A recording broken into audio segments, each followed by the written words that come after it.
On the so-called intelligence community and reminding you it's unpatriotic to question their conclusions. Keep in mind that Philip Mudd is who they're talking about, the unbalanced guy you see screaming on CNN. He's the one we're trusting with our most sensitive secrets, he and a lot of his like-minded friends. There are now 4 former CIA officers running for Congress this year as Democrats, and liberals could not be more thrilled. Suddenly, they love the CIA. They love all large, secretive institutions that undermine democracy. They think crazy old Phil Mudd is excellent. You're the one they're worried about. Well, the UK is blocking conservatives from visiting that country. They say conservatives could be hazardous to the nation's diversity somehow. This past weekend, American YouTube personality Brittany Pettibone and her Austrian boyfriend were barred from entering the UK because they planned to interview Tommy Robinson, an outspoken critic of Islam.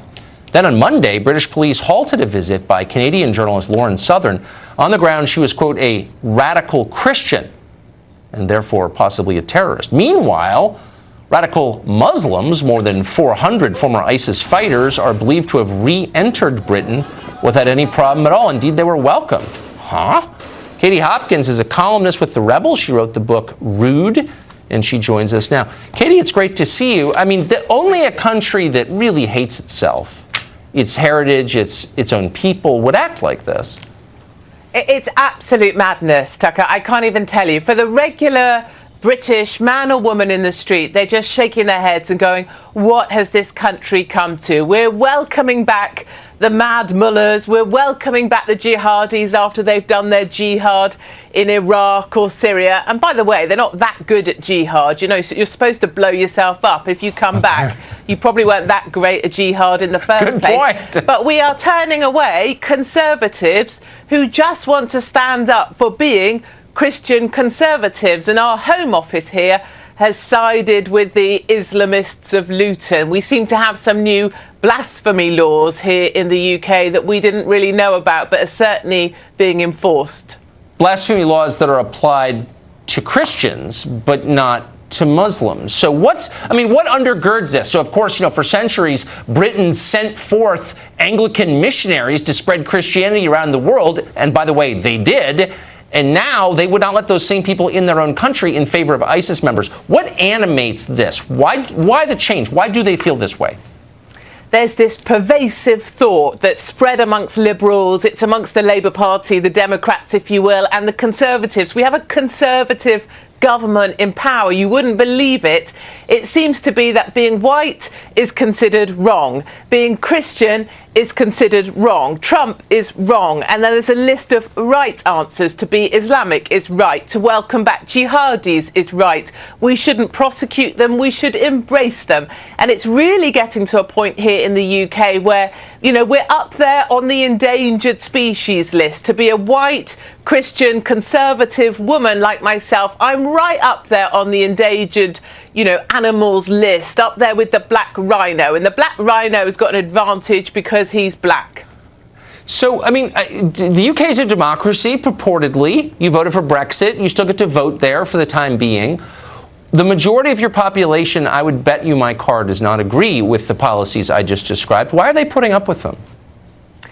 There's this kind of sense right now, this country has never been this tense. It feels like a pressure cooker, and someone's screwing down the lid.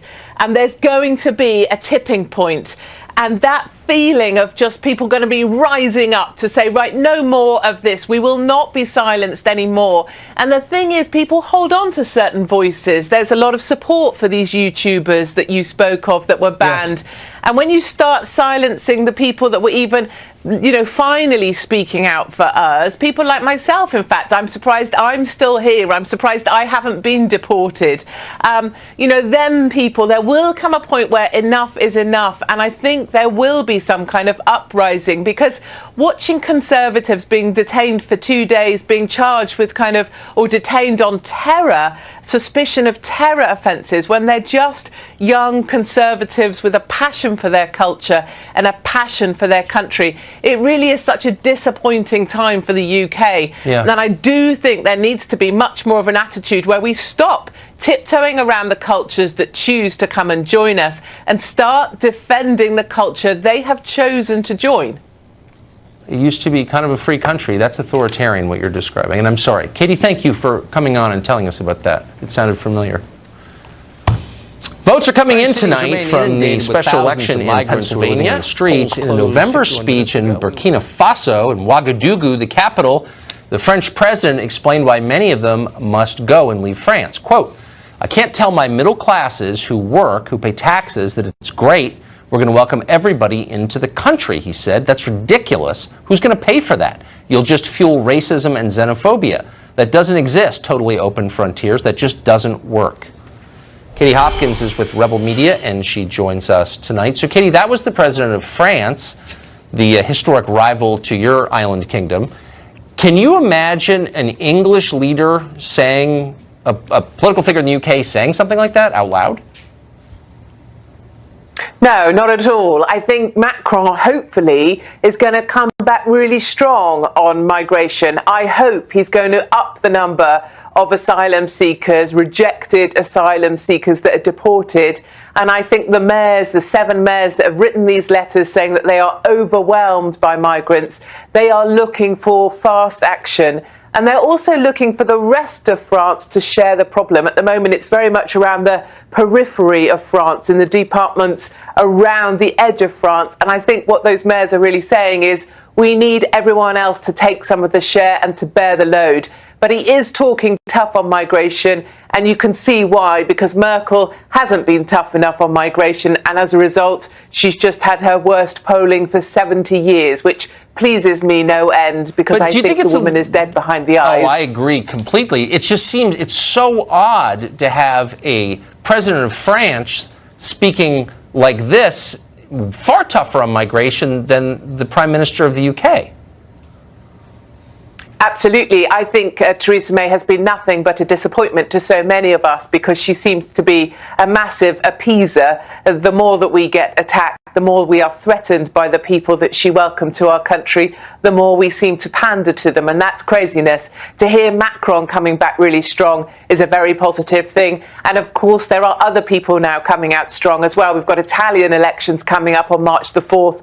It looks like they will go centre-right, right-wing, anti the EU. And of course, the Eastern Europeans are rising up as well, and they're saying no more migrants. We've got Poland, Hungary, others all saying, no, we won't take your quotas, we aren't taking any more people, and we're rejecting the migrants from our country. And I think that gives us some indication of the sort of spirit of the people that are now saying, we don't want these people anymore. We've just seen a report out in Germany that says that 90% of violent crime, that's an uptick in violent crime, 90% is committed by migrants. And there's so many of us that are saying, yes, we knew this all along. We did try to tell you when we said back in 2015, stop the boats.